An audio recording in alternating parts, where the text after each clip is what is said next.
स्वागत है आप सबका मेरे YouTube चैनल सीखो समझो विद शिल्पी में। अब जैसा कि मैंने आपको पहले भी बताया था कि अगर आपको इंग्लिश को बहुत बेहतरीन ढंग से सीखना है, उसको बोलना है, तो आपको इंग्लिश की छोटी छोटी चीज़ों की भी बेहतरीन जानकारी होनी चाहिए। तो जिस प्रकार इंग्लिश को बहुत अच्छी तरह से सीखने, समझने, बोलने, लिखने, पढ़ने के लिए हमको टेंसेस की जानकारी होना ज़रूरी है, ठीक उसी प्रकार से हमको सेंटेंसेस की और काइंड ऑफ सेंटेंसेस की जानकारी होना भी बहुत ज़रूरी है।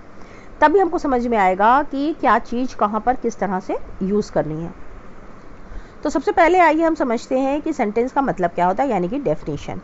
A sentence is a group of words which makes a complete sense, यानी कुछ शब्दों का एक समूह जो एक कोई अर्थ क्लियर कर रहा है, सेंस क्लियर कर रहा है, उसको क्या कहते हैं? सेंटेंस कहते हैं। Example, Sheela is my sister, long live Prabha. यानी पहले में उन्होंने बताया कि शीला मेरी बहन है, आपको क्लियरली समझ में आ गया कि वो क्या कह रहा है, वक्ता क्या कह रहा है, आपको समझ में आ गया। लॉन्ग लिव प्रभा, प्रभा की उम्र लंबी हो, इसमें भी आपको समझ में आ गया कि क्या कह रहा है। अगर इसी को हम इसके सीक्वेंसेस को अगर हम सही नहीं लिखेंगे तो हमारे लिए समझना मुश्किल हो जाएगा, आगे हम उसको पढ़ेंगे।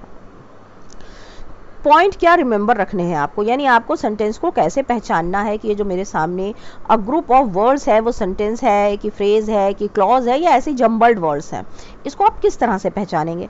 The first letter of every sentence is written in capital letter. पहला शब्द, पहला लेटर यानी वर्ण किसी भी सेंटेंस का कैपिटल लेटर में लिखा हुआ होता है, ये इसकी एक पहचान है। The words of every sentence have a certain order, only then they give the correct meaning.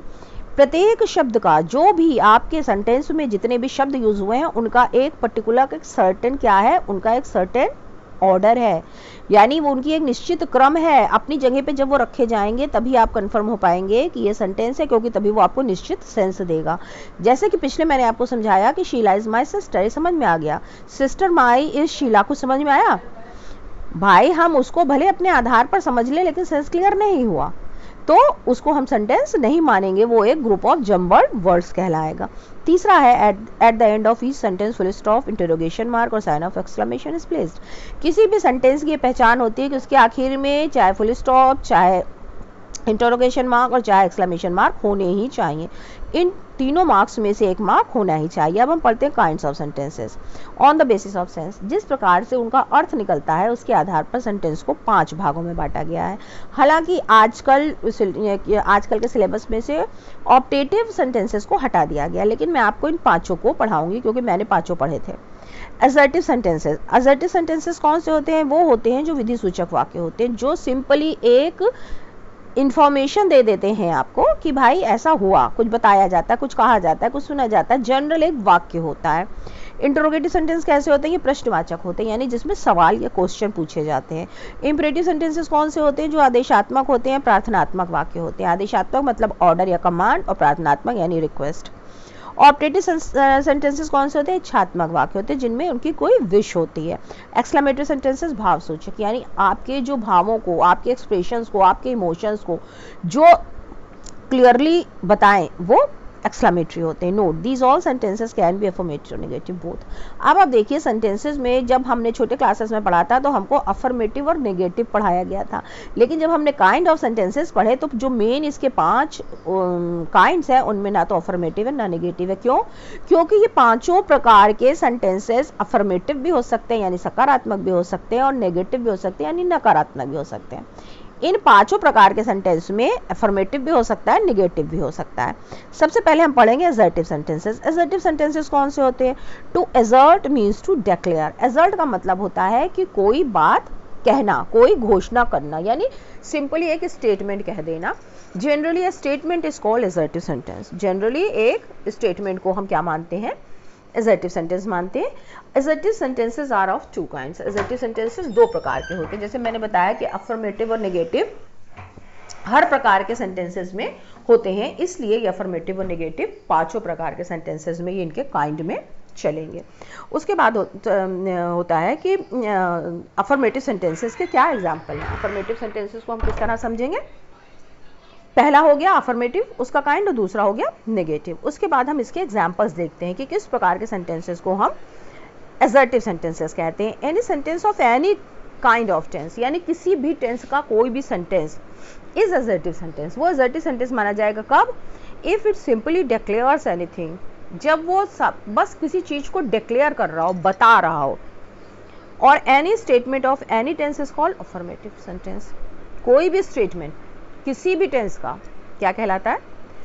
Assertive कहलाता है। Ram writes an essay, Ram क्या लिखता है? एसे, एजर्टिव है। Sita is writing a letter, assertive है।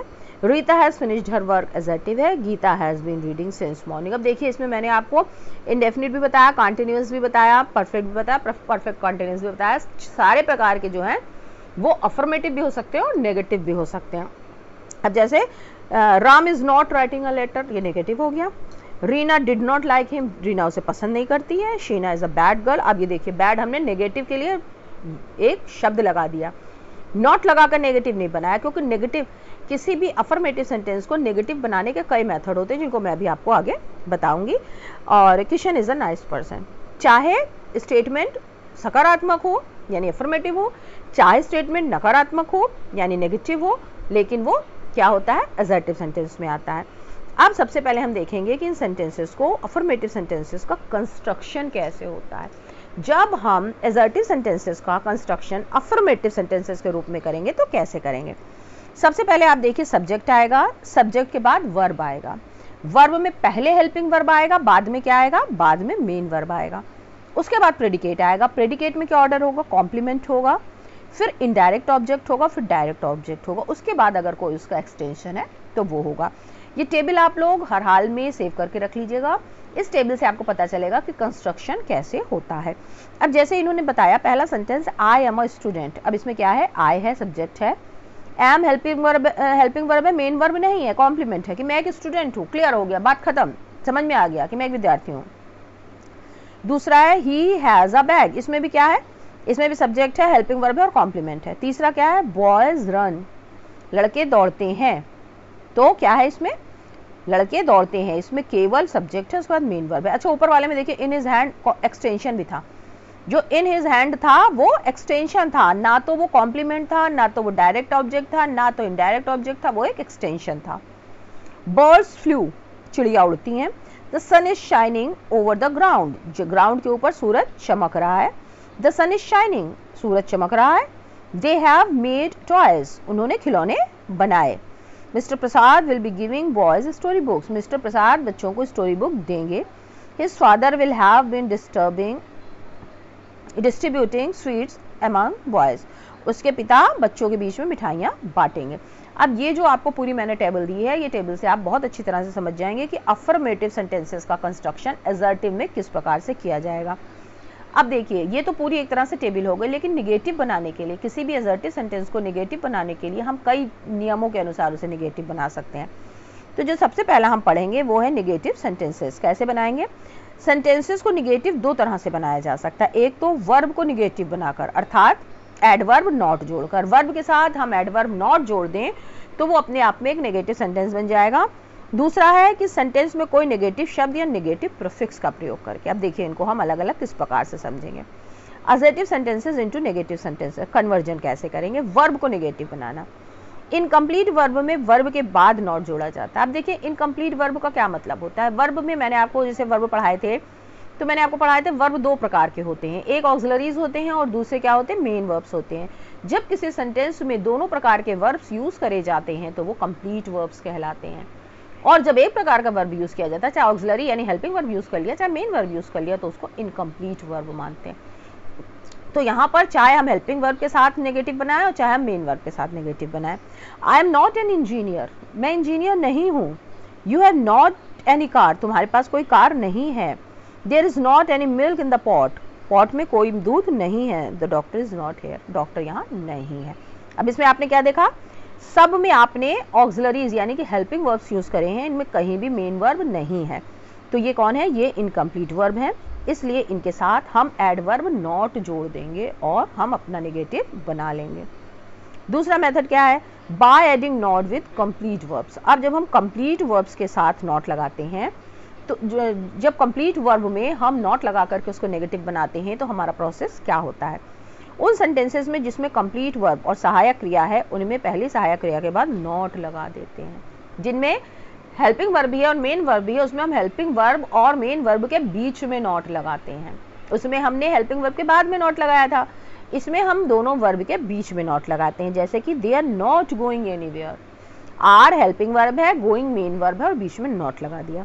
You can not sit here, can helping verb है, sit main verb है, दोनों के बीच में नॉट लगा दिया। His father should not come here, should क्या है, हेल्पिंग वर्ब है, और कम क्या है, मेन वर्ब है, बीच में नॉट लगा दिया। Hari will not be going there, Hari वहां नहीं जा रहा होगा। The tea will not have been prepared, चाय नहीं बनी हुई होगी। अब देखिए, by adding do does did not with main verb. अब देखिए, जिनमें मेन वर्ब के साथ ऑक्सिलरी वर्ब नहीं लगा होता है, भाई हम तो बहुत तरह से वर्ब का यूज करके सेंटेंसेस बनाते हैं। कभी हम हेल्पिंग वर्ब के साथ सेंटेंस बना लेते हैं, कभी हम कंप्लीट वर्ब के साथ सेंटेंस बना लेते हैं, लेकिन जब हेल्पिंग वर्ब मेन वर्ब के साथ नहीं लगी होती है तो हमें एक हेल्पिंग वर्ब यानी कि एक ऑक्सिलरी अपनी तरफ से उसमें ऐड करना पड़ता है, तभी वो एक कंप्लीट वर्ब बनेगा जा करके। तो ऐसे में हम डू डिड और डज का इस्तेमाल अपनी तरफ से कर लेते हैं, हालांकि ये अफर्मेटिव में नहीं होते हैं, लेकिन नेगेटिव बनाते समय हम इनको एक्स्ट्रा ऐड कर लेते हैं। देखिए उनको हम कैसे बनाते हैं। उन सेंटेंसेस जिनमें सहायक क्रिया का प्रयोग ना होकर सिर्फ मुख्य क्रिया होती है, उनमें डी डज सहायक क्रिया जोड़ने के बाद नॉट लिखा जाता है। जैसे आई सी अ बर्ड, मुझे एक चिड़िया दिखी। I do not see a bird, मुझे कोई चिड़िया नहीं दिखी। सी सीज अ बर्ड, वो एक चिड़िया देखता है। He doesn't see a bird, वो कोई चिड़िया नहीं देखता है। The train reaches late, train देर से पहुंचती है। The train does not reach late, train देर से नहीं पहुंचती है। Dinesh studies English, Dinesh English पढ़ता है। Dinesh does not study English, Dinesh study English नहीं पढ़ता है। दे सॉ टू बर्ड्स, उन्होंने दो चिड़िया देखी। They didn't see two birds, उन्होंने दो चिड़िया नहीं देखी। अब आप ये देखिए कि इन्होंने क्या किया, इन्होंने डू डिड और डज जैसा हेल्पिंग वर्ब अपनी तरफ से ऐड कर लिया जब वो सेंटेंस में नहीं था। इसके अलावा हम और कैसे बना सकते हैं अफर्मेटिव को निगेटिव, इसका एक माध्यम और है, by adding negative words on negative prefix. या तो निगेटिव प्रीफिक्स या निगेटिव वर्ड हम अपनी तरफ से जोड़ करके उसको निगेटिव बना सकते हैं। जैसे कि I eat an apple, I eat no apple, मैं एक सेब खाता हूं, मैं कोई सेब नहीं खाता हूं। ही पास द एग्जामिनेशन, उसने एग्जाम पास कर लिया। He failed in the examination, वो एग्जामिनेशन में फेल हो गया। हमने कोई नेगेटिव वर्ड नहीं लगाया, लेकिन हमने उसका नेगेटिव तैयार कर दिया। क्या लगा के, उसका अपोजिट लगा करके। या तो हम प्रीफिक्स लगा देते हैं या अपोजिट लगा देते हैं। वी लाइक यू, इसमें क्या किया, इन्होंने प्रीफिक्स लगाया। लाइक के आगे डिस लगा के उसे अपोजिट बनाया, लेकिन वो तो प्रीफिक्स है इसलिए प्रीफिक्स की कैटेगरी में आएगा। We dislike you, he is a good boy, he is a bad boy, good को अपोजिट लगा के बैड बना दिया। His father did something, his father did nothing, उसके पापा कुछ करते हैं, उसके पापा कुछ नहीं करते हैं। ही ऑलवेज टेल्स ट्रूथ, वो हमेशा सच बोलता है। ही नेवर टेल्स ट्रूथ, वो कभी सच नहीं बोलता है। अब आप देखिए इन चीज़ों को, ये अक्सर करके आपके एग्जाम्स में आते हैं कि आप इनको कन्वर्ट करिए, इनका सेंस ना बदले। ये आपको तब भी सहायता देंगे जब आप उस प्रकार के अपने एग्जाम्स में दिए हुए क्वेश्चंस को सॉल्व करेंगे। आशा करती हूँ कि मैंने आज सेंटेंस के बारे में आपको जितना भी बताया वो आपको समझ में आया होगा। आज मैंने एसर्टिव पढ़ाया है, कल मैं उसके दूसरे काइंड्स पढ़ाऊंगी। बच्चों, अगर आप मेरा चैनल देख रहे हैं, पसंद कर रहे हैं, कुछ भी सीख रहे हैं उससे, तो प्लीज चैनल को लाइक कीजिए, शेयर कीजिए और हाँ, सब्सक्राइब जरूर कीजिए। चलिए मिलते हैं कल के सेशन में, तब तक के लिए जय हिंद।